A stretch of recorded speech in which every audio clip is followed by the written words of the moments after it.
All right. What's going on, ladies and gentlemen? My name is Pete, but you probably already knew that. But in case you didn't, you guys are watching day 571 of the PTD Vlogs, and let's jump into it. So, today was a very long day, all right? And I'm sure everyone in the title is like, what is going on? What happened? Just going forward as a disclaimer, at this moment, I don't know what the end result is going to be. At least not until Monday or Tuesday. So, earlier today, I was out at a studio filming this project that I'm working on.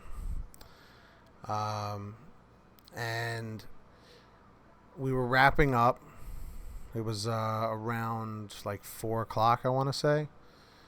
And what ended up happening was I get a call from my girlfriend because she had to move my car, my Jeep, my '05 Jeep that I had, the original delivery vehicle I used with GrubHub. So she needed to move it because my complex is being redone, the apartment complex. They're redoing the asphalt for the parking garages and where all the parking spaces are, and I had to have my Jeep moved into another spot. So she offered to do it. So I was like, all right, cool.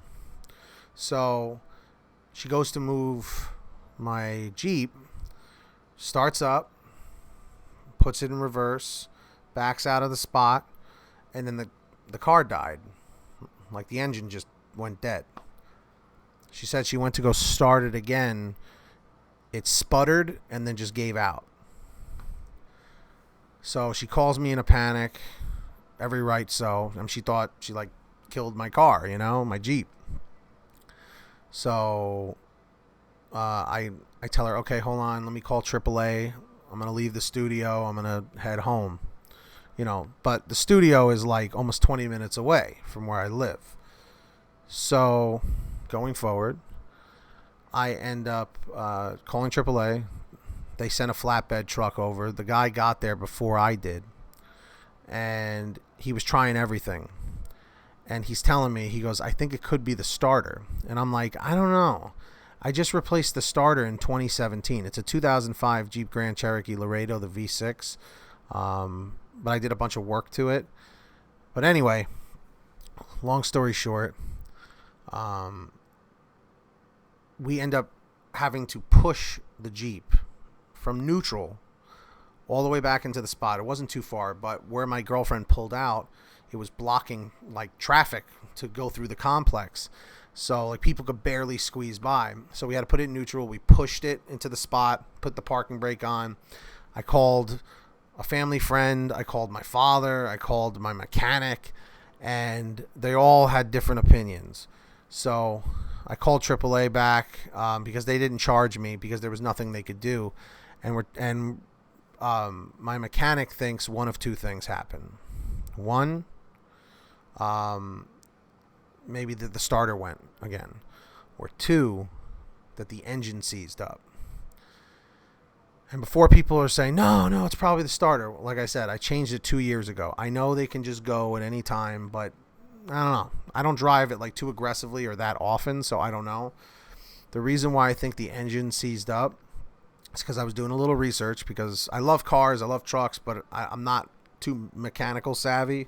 My father was, but I never, like, he doesn't do that stuff anymore. He stopped doing it when I was around, so I never learned, and, it just never happened. I always wanted to, but I didn't have the ambition for it. I should have, but anyway, I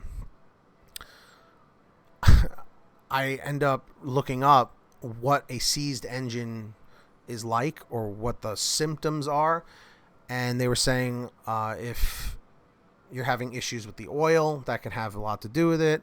Or if you're having overheating issues, which I have been having with that Jeep. It was overheating like crazy. Last year it started, and then this year when it started warming up again, it started overheating like all the time, where I had to blow the hot air out of the what do you call it? the ducts, you know, to release some of the air pressure, because, or not air pressure, but because of the hot air, whatever it is.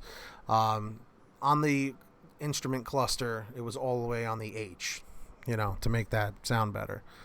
Because it just will not start no matter what you do.